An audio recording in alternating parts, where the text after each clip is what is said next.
नमस्कार दोस्तों, सबको हमारा सादर प्रणाम।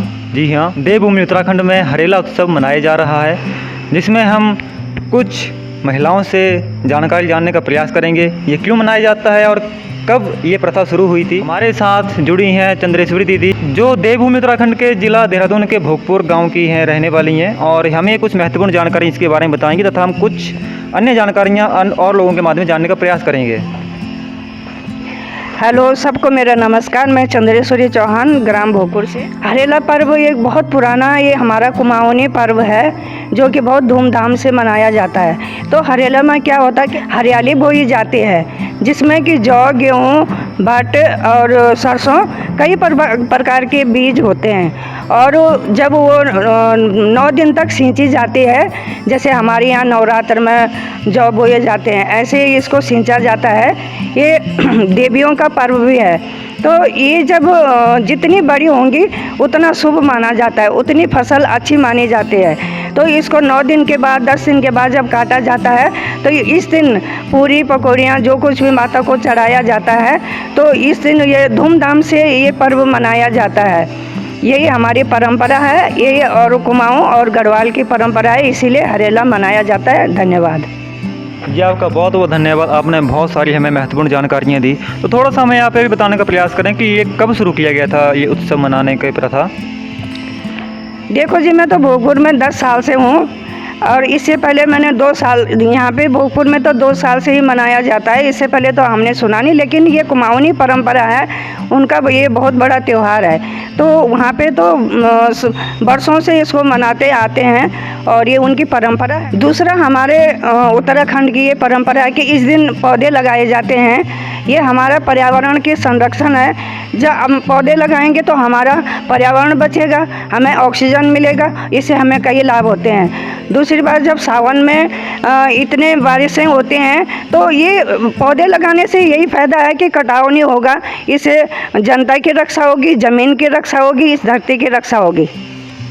दीदी, आपका बहुत बहुत धन्यवाद। आपने बहुत सारी महत्वपूर्ण जानकारियाँ हमें दी इस हरेला उत्सव के बारे में, और आपने बात सही भी कही, क्योंकि इसमें बहुत आवश्यकता है। जी हाँ, इसमें बहुत आवश्यकता है। समस्त भारत की बात नहीं कर रहा मैं, समस्त विश्व में इसमें बहुत आवश्यकता है। जहाँ आधुनिकता का विस्तार हुआ, तो इसमें बहुत सारी आधुनिकता के इस विस्तार के लिए, इस विकास के लिए माँ धरती के जो जंगल थे, माँ धरती के जो अंश थे, यानी कि प्रकृति के भीतर जो जितने भी सारे ये समाये हुए हैं, सारे संसार या जितने भी सारा वन है, प्रथाएं हैं सारी, इनका ये सोचे नुकसान बहुत अधिक हुआ, कारण आधुनिकता के विकास के लिए। आधुनिकता की इस विकास में जो कमियां हो गई हैं, उन कमियों को पूरा करने के लिए इन त्योहारों को मनाया जाना चाहिए, और हमें प्रेरणा देनी चाहिए आने वाले लोगों को, आने वाली पीढ़ियों को। मैं सतेश्वरी मनवाल। हरेला पर्व का मतलब होता है हरियाली, और ये पर्यावरण की शुद्धता के लिए, पर्यावरण को बचाने के लिए इस पर्व को मनाया जाता है। तो जी, हम आगे और इसके बारे में जानकारी जानना चाहते हैं कि दीदी, आपके मन में इस पर्व के बारे में क्या विचार हैं, और आगे आने वाले समय में किस तरह से इसका विकास हो। अगर मैं अन्य शब्दों में कहूँ तो विस्तार ऐसा हो कि हर घर के कोने कोने में इसका विस्तार हो। जी हाँ, तो आप अपने शब्दों में कुछ व्याख्या करके बताएं। मेरा नाम यशोदा मनवाल है, मैं भोगपुर की रहने वाली हूँ। हरियाली पर्व एक कुमाऊँ का एक त्यौहार है, जिसे धूमधाम से मनाया जाता। पहले अलग नाम से बोलते थे, अब हरियाली से नाम से जाना जा रहा है इसे। तो और पर्यावरण को बचाने के लिए भी, जैसे पेड़ पौधे लगाना है, पर्यावरण को बचाना है, इसलिए भी मतलब ये बहुत अच्छा वो है। मैं रजनी नेथानी बोल रही हूँ, और भोगपुर से। ये इस समय बरसात का ये महीना शुरू हो गया है, सावन, और इसमें पेड़ लगाने बहुत ज़रूरी होते हैं। जैसे पीपल हो गया, तुलसी, नीम, बड़, इनसे ऑक्सीजन भी मिलता है और हवा शुद्ध भी होती है। जी, आपका बहुत बहुत धन्यवाद। आपने बहुत सारी छोटे शब्दों में जानकारियाँ हमें दी। तो जी, आप कुछ और बताइए। मैं आपके चैनल के माध्यम से बताना चाहती हूँ कि जब से 2 साल से यहाँ पे हरेला पर्व मनाया जाता है, तब से हमारी महिला मंगल दल यहाँ पे काफ़ी इनकी भागीदारी रहती है। ये कई बार इसी दिन पौधे लगाने जाते हैं, कई बार जंगल में भी गए, यहाँ शांति कुंज में भी आए, अपने घर पे भी लगाते हैं। तो मैं भोजपुर की महिला मंगल दल, गडोल की महिला मंगल दल का बहुत बहुत धन्यवाद करना चाहती हूँ। इनका बहुत भागीदार इसमें रहता है और हर वक्त ये इसमें अपना भागीदारी देते हैं, क्योंकि पर्यावरण को बचाना बहुत ज़रूरी है। आज महिलाएं हर चीज़ में आगे आ रही हैं, तो हमें बहुत खुशी है कि महिलाएं हर क्षेत्र में काम कर रही हैं और महिलाएं इसमें बहुत बढ़ चढ़ के अपने भागीदारी वो करते हैं, देती हैं। तो मुझे इस बात की बहुत बहुत खुशी है। तो आइए फिर हम और अन्य जानकारियाँ भाई साहब के माध्यम से जानने का प्रयास करते हैं। युवा शक्ति राष्ट्र शक्ति, जी हाँ जी भैया, बहुत बहुत नमस्कार, बहुत बहुत आपको प्रणाम। बहुत अच्छा आप काम कर रहे हैं आनंदम भारत के माध्यम से। हमारे देश की जो प्राचीन संस्कृति है उसको पुनः से लोगों के मन में जागृत करने का कार्य, एक बहुत बड़ा कार्य आप कर रहे हैं, उसके लिए बहुत बहुत आपको बधाई। और आज का जो पावन पर्व है वो मैं समझता हूँ कि हमारी युवा शक्ति को जानना चाहिए। युवा शक्ति आज ये समझती है कि जो सनातन धर्म है, भारतीय संस्कृति है, वो केवल पर्वों के रूप में अंधविश्वास को या कपोल कल्पनाओं को मानती है, लेकिन ऐसा बिल्कुल नहीं है। हमारे जितने पर्व हैं वो सब प्रकृति के संरक्षण का संदेश देते हैं। जो है हमारे पुराण कहते हैं, दशकूप समोवापी दशवापी समोहृदय, दश हृदय समपुत्र दशपुत्र समोद्रुम। अर्थात जो है एक वृक्ष का रोपण जो है 10 पुत्रों के पालन के समान माना गया है। और आज का जो हरेला का जो ये पर्व है उत्तराखंड में जो मनाया जाता है, ऐसे ही अलग अलग प्रांतों में हरियाली अमावस्या भी मनाई जाती है, उसके बाद में हरताली तीज भी मनाई जाती है, आंवला नवमी भी मनाई जाती है, वट सावित्री भी मनाई जाती है। ये सब त्योहार जो पर्व हैं ये भारतीय संस्कृति के इसीलिए हैं ताकि हम प्रकृति के प्रति जागरूक हों, प्रकृति के प्रति संरक्षण का, संवेदना का भाव हमारे मन में आए, इसलिए ये सब पर्व मनाए जाते हैं। और विशेषकर महिलाओं की भागीदारी सबसे ज़्यादा महिलाओं की भागीदारी भारतवर्ष में रही है, जो कि प्रकृति का संरक्षण करने में नारी शक्ति आगे रही है। इसलिए हमारे परम पूज्य गुरुदेव ने 21वीं सदी नारी सदी का भी उन्होंने नारा दिया है। और ऐसी कई सारी बातें हैं जो कि हमको जाननी चाहिए हमारे भारतीय संस्कृति के बारे में, और इसके लिए हमारे भैया बहुत अच्छा काम कर रहे हैं। भैया बहुत बहुत धन्यवाद जी, आपका भी बहुत बहुत धन्यवाद। आपने भी एक महत्वपूर्ण संदेश हमारे भारत राष्ट्र के लिए दिया। आओ हम हरियाली बो दें, आओ हम हरियाली बो दें, फिर से इसी जहान में जुट जाएं हम सब मिल कर के नवयुग के निर्माण में, जुट जाएं हम सब मिल कर के नवयुग के निर्माण में। आओ हम हरियाली बो दें, आओ हम हरियाली बो दें, फिर से इसी जहान में जुट जाएं हम सब मिल कर के नवयुग के निर्माण में, जुट जाएं हम सब मिल कर के नवयुग के निर्माण में। ये धरती है पूज्य हमारी, ये हम सब की माता, ये धरती है पूज्य हमारी, ये हम सी है माता। दाना पानी देने वाला हर किसान कहलाता, दाना पानी देने वाला हर किसान कहलाता। ये रबड़ प्लांट है जो कि इससे ये कई काम आता है, इससे रबड़ भी बनाया जाता है और कुछ भी कई काम ये पौधा आता है, इसलिए इसको लगाया जाता है। ऑक्सीजन भी इससे काफ़ी मिलता है और शो के लिए भी बहुत अच्छा है ये, और लगता है कि जैसे मनी प्लांट जैसे, और बहुत ही सुंदर, बहुत ही आकर्षित ये पौधा करता है। फिर आगे हम एक बार पुनः युवा शक्ति की तरफ आगे बढ़ते हैं और जानने का प्रयास करते हैं कि इनके मन में क्या उत्साह है इस पर्व के प्रति, जी हाँ, सनातन हिंदू संस्कृति के प्रति इनका क्या उत्साह है। आज यहाँ क्षति बहुत हो रही है इस पर्यावरण की, तो उसमें हरियाली, जी हाँ, हरियाला पर्व के अवसर पर ये पौधे लगाए जा रहे हैं, तो आप अपना अनुभव थोड़ा सा शेयर करके बताएं।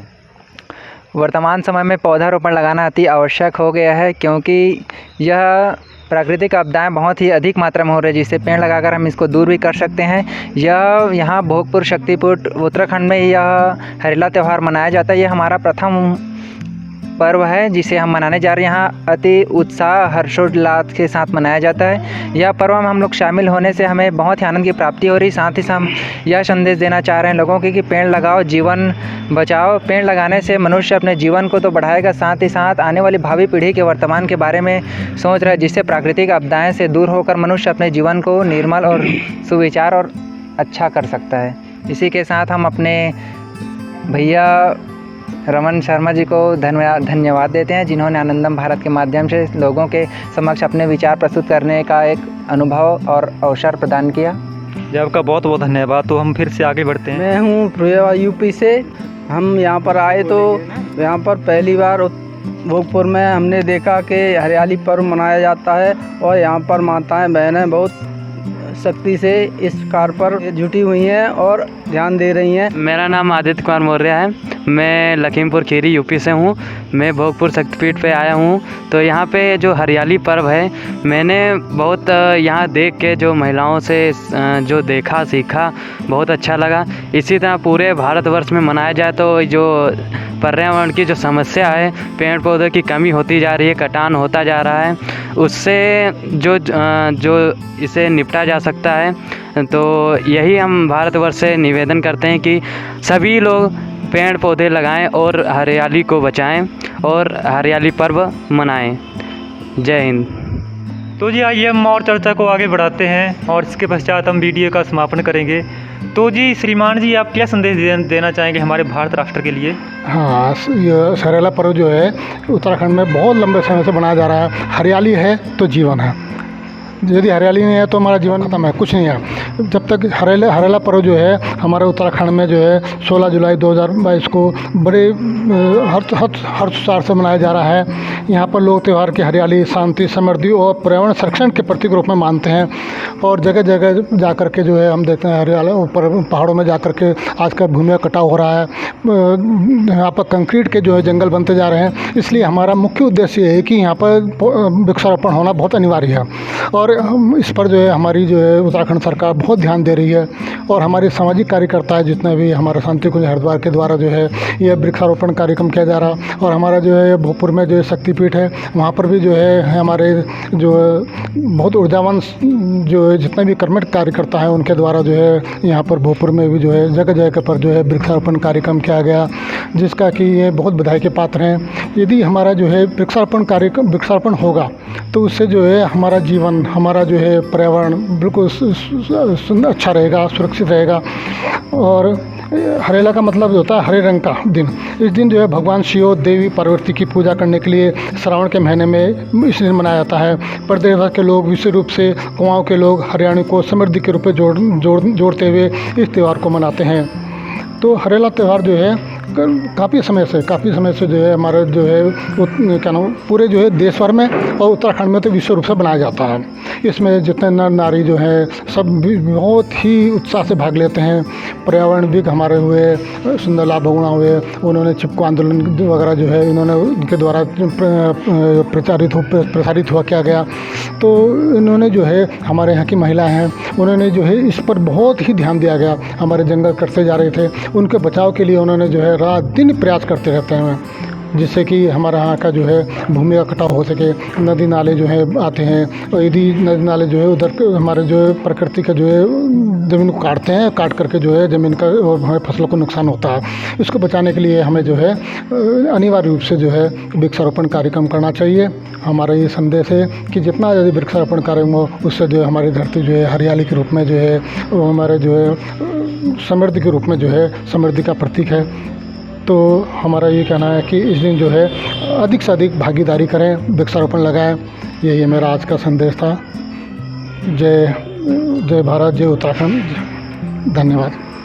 तो आज इस हरेला उत्सव के बारे में कुछ विशेष चर्चाएं हमने इस वीडियो में की और इतना विस्तार से हमें भी जानकारी नहीं थी, पर जैसे जैसे हमने इस मिशन को शुरू किया, इस लक्ष्य को शुरू किया आनंदम भारत को, तो धीरे धीरे जैसे जैसे विस्तार हुआ, हमारा भी लोगों के साथ मिलना हुआ, तो हमारी जो जानकारी थी, संस्कृति की जानकारी, आर्ट एंड कल्चर की जानकारी बढ़ती चलेगी। इसमें स्थिति ऐसी है कि हमें बहुत खुशी होती है कि हम पीछे एक अल्मोड़ा का एक समूह चल रहा है, जिसका अगर मैं आपको नाम बताऊं तो एक हिमगिरी ग्रीन फाउंडेशन नाम की एक संस्था वहाँ कार्य कर रही है। तो उनके माध्यम से मैं लाइव मीटिंग में उनके साथ जुड़ा, गूगल मीट के माध्यम से। तो उनके साथ जुड़ के भी मुझे बहुत खुशी हुई कि देखो इसमें एक युवा वर्ग ऐसा है, जी हाँ, एक भारत की युवा शक्ति ऐसी कि जो प्रकृति को बचाने के लिए आगे आ रही है। तो ये सबसे बड़ी खुशी की बात है। अब देखिए सबसे बड़ी बात है कि इस संसार की जड़ है कि इस संसार की जड़ प्रकृति है। अगर प्रकृति का जो ये वातावरण है, प्रकृति का ये जो माहौल है, संतुलन अवस्था में नहीं रहेगा तो सोचिए इसमें और तत्व मौजूद रह रहे हैं, उनके लिए क्या अवस्थाएं उभर के आएंगी। और सबसे बड़ी बात है कि जैसे एक जन्मदिन आता है, जी हाँ, जन्मदिन आपके जीवन में आता ही आता है, प्रति वर्ष शादी की सालगिरह आती है, तो उस दिन भी आप पेड़ पौधे वैसे लगाएं। कुछ पेड़ पौधे ऐसे होते हैं कि जैसे एक ऑक्सीजन का विस्तार उनके पत्तियों के माध्यम से बहुत तेज़ी से विस्तार होता है, यानी कि उन पेड़ों के माध्यम से जो ऊर्जा निकलती है वो प्राण ऊर्जा बहुत अधिक विकसित होती है। तो जो प्राणमय पेड़ पौधे होते हैं इस प्रकृति में, उनका विस्तार से पौधरोपण किया जाना चाहिए। तो हमारा आप सबके लिए यही संदेश है। जय भारत, जय उत्तराखंड, जय हिमाचल, जय सनातन भारत, जय माँ भारती, हर हर महादेव। तो इस वीडियो में जो हमने जानकारी दी है, ये चर्चा हमने की है, ये चर्चा आपको कैसी लगी ये हमें आप कमेंट करके दोस्तों अवश्य बताएं। क्या आप भी जो भारत राष्ट्र के विकास के जो कार्य में आप सम्मिलित हैं या नहीं, ये आप खुद विचार करें। और ऐसी ही वीडियोस के लिए आप हमारे चैनल आनंदम भारत को सब्सक्राइब अवश्य करें और बेल आइकन को भी अवश्य दबाएं। तो आगे मिलते हैं ऐसी कुछ सांस्कृतिक और सामाजिक जानकारी के साथ। नमस्कारम, आनंदम भारत, प्रणाम, जय जय भारती।